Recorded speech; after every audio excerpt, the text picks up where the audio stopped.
chapter 10.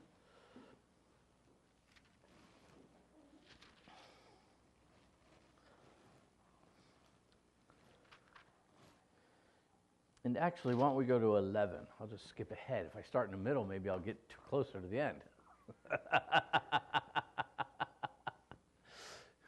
I'm an optimist.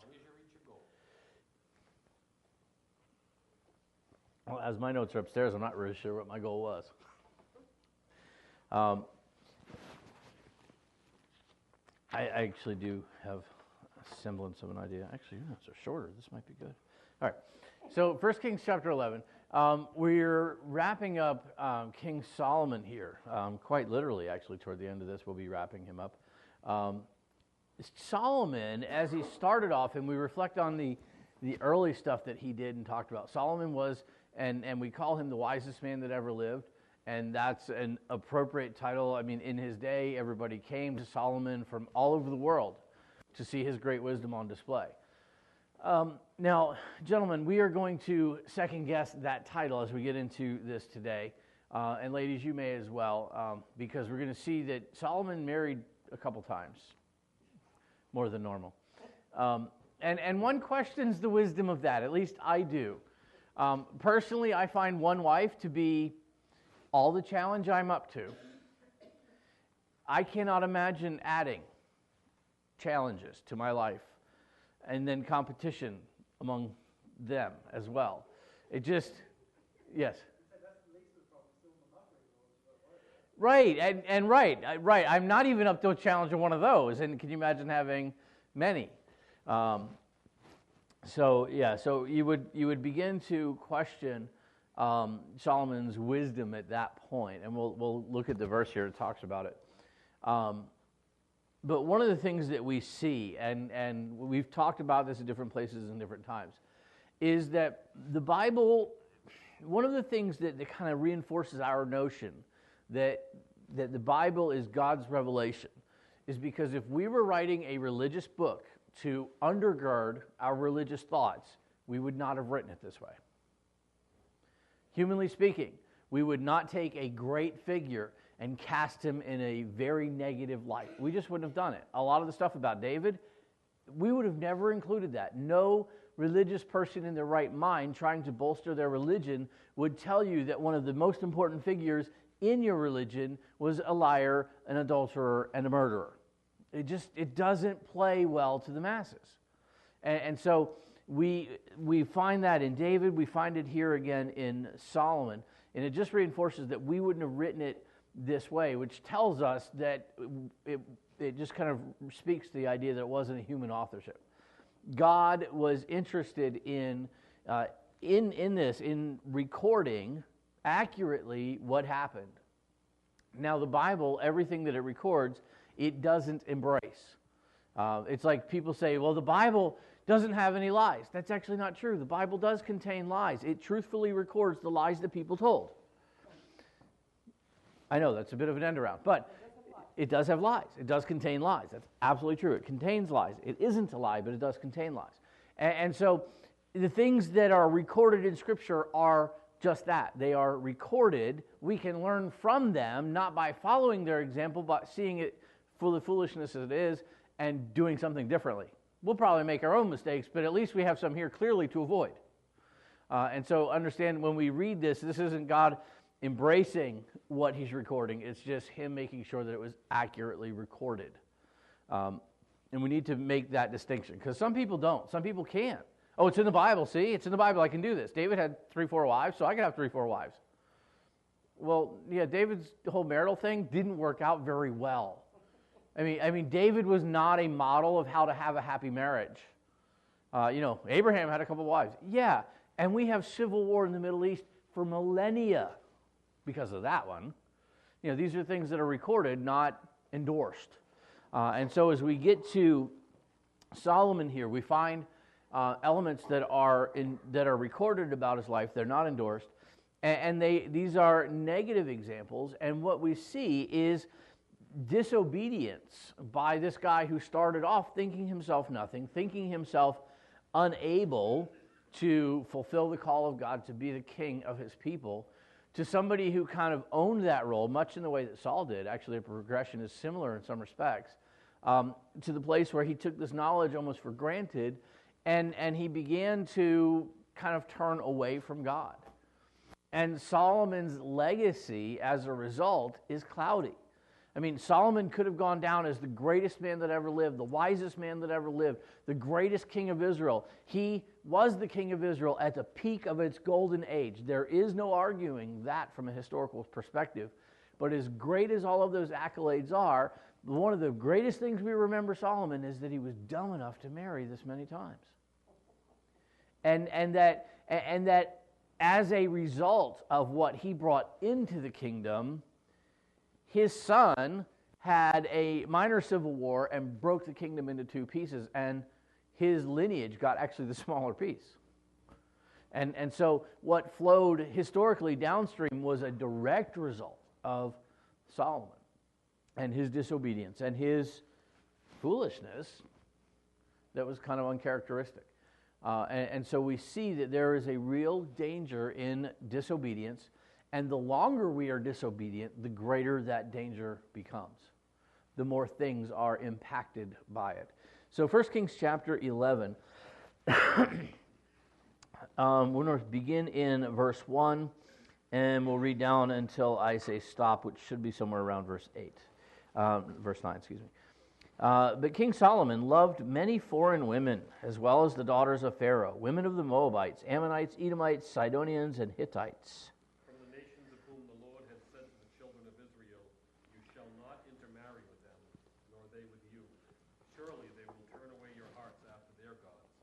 Solomon clung to these in love. And he had 700 wives, princesses, and 300 concubines. And his wives turned away his heart. Okay, so anybody that laughing is a natural response, because that's not like a miscount. Are those actually ones that he married, or does the Bible consider if you sleep with them, you're married to them? No, he married them, like It was like a literal, political, physical. I don't know that he had time to do that. 700 wives. How do you do that? How is that Oh, but possible? it's like 5 a day for a whole month, 5 months. I mean, if not, it's like 1 a day for 2 years. He had like a 4-year rotation working, yeah. That's 10 a day. Oh, yeah, it's like 2 a day every day, 365. That works out to, yeah, just about. Plus, you got to keep the other ones happy. Plus, he had 300 concubines. Yeah, and princesses, yes. Well, the wives were princesses. And so that's what tells us these are all primarily political marriages. So emotional attachment, he may not have known their names or cared. So they say wives, the same princesses are the wives? Yes, the wives who were all princesses. Different wives. Right. So these are all, and that's our key. These are political marriages. Because I'm figuring King Solomon would make them all queens. Right, but right. But they call them princesses? Right, because he married royalty. Okay. He's marrying king's daughters all over the world. Yeah. Hey, I'm a king. You got a daughter? Got a son? It's 21st century here. So these are all political. So how did Solomon keep peace in the entire world? He married it. Not everybody can pull this off. And then 300 concubines because he could. Yeah. Yeah, right. But his wives turned his heart away, not the concubines. Right. The wives turned his Right. heart His concubines turned his eyes. His wives turned his heart.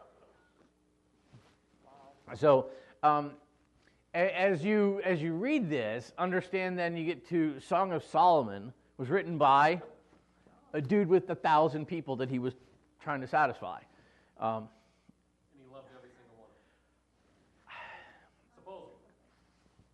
He definitely loved the girl in Song of Solomon. He was like in heat for her. 1,000, just one. So, when you read Song of Solomon, everybody tries to spiritualize it. Oh, this is a picture of Christ in his church. No. Maybe you could pull that off, but some of the details are a little sordid. This is a picture of a man and his wife, one of his wives, and the emotion, passion, physical, all of that, it's all in there. So, yeah, maybe you could spiritualize it, and the church has for years, because otherwise it reads somewhat like softcore porn. That's what it is, in a good sense. So, this is not something we don't. Your children reading through the Bible, you may want to have them skip Song of Solomon, or just be prepared for some rather interesting conversations. Have your boys. This is what not to do. And your daughters, if the guy's coming at you and he's got 500-600 wives, it's a good time to say no. There's a show on TLC that's coming out. I saw that. And a commercial that says, I don't want to marry a guy who has 30 wives. Sorry, what did you say? Yeah. I'm guessing this was filmed in Utah. And the whisper that says, that's God's wife. I'm like, what? 700 wives, 300 concubines. So the concubines weren't good enough to be a wife? They probably weren't royalty. They were just attractive. Then do you wonder, did anyone ever say no? He is in his day one of the most, if not the most powerful king on the earth. And he says to you, hey, let's have peace. It just cost your daughter. Okay. Because Solomon as a tactician, do you really want to go there? I mean, you walk into his court, and literally his personal entourage, which was massive, are standing there with their gleaming solid gold armor, carrying their, and it's just this you walk in, and the whole thing is shock and awe from the second you're on site. Do you want to go to war with me? Look at this. I can afford to dress my soldiers in gold. You could probably mobilize. And so, so we look at Solomon and we're like, wow, not smart. Laughing is a normal response. When you read that, you're like, really? Seriously? So, where are we picked up? 4. For it was so when Solomon was old that his wives turned his heart after other gods, and his heart was not loyal to the Lord his God, as was the heart of his father David. For Solomon went after Ashtoreth, the goddess of the Sidonians, and after Milcom, the abomination of the Ammonites. In the Nemanite. And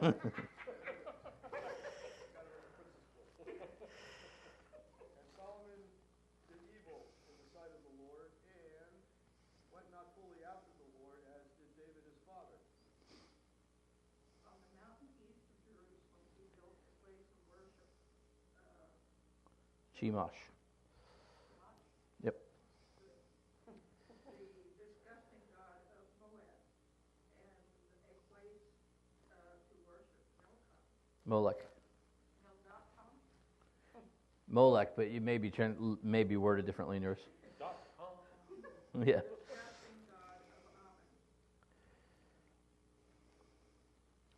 And he did likewise for all his foreign wives, who burned incense and sacrificed to their gods.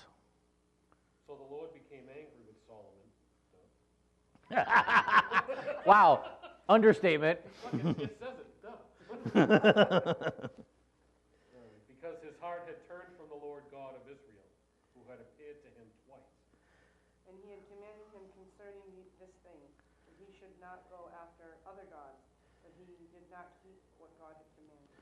All right, so, and the rest of this, you can almost project where the fallout's going to go. God is angry with Solomon, duh. God is displeased with Solomon, duh. If you were to keep reading, God's like, this has consequences. You're building, you think about, bless you, you think about some of these gods and some of the ways they sacrifice, bless you, and they were, you're quite blessed. They were completely contrary and contradictory to the worship of God, and God had driven out peoples out of Canaan. God had instructed the Israelites basically to commit genocide, to punish peoples who had followed these gods and followed after the worship of these gods because of the disgusting nature of the worship of these gods. Molech, the way they would worship Molech was an iron statue that was hollow, that you heated until it glowed, and then you placed a baby in its arms. Okay, this is why God was really kind of furious. Disgusting. Human sacrifice, painful, of the most precious thing you could imagine in your children. And so understand, when God said, I don't want you to worship these gods, he had a reason. Aside from the idolatry, just the barbarity of it. And so what happens then is Solomon's legacy is very tainted. Suddenly we know Solomon is the guy who was dumb enough to get married and or, committed 1,000 times over. That's insane.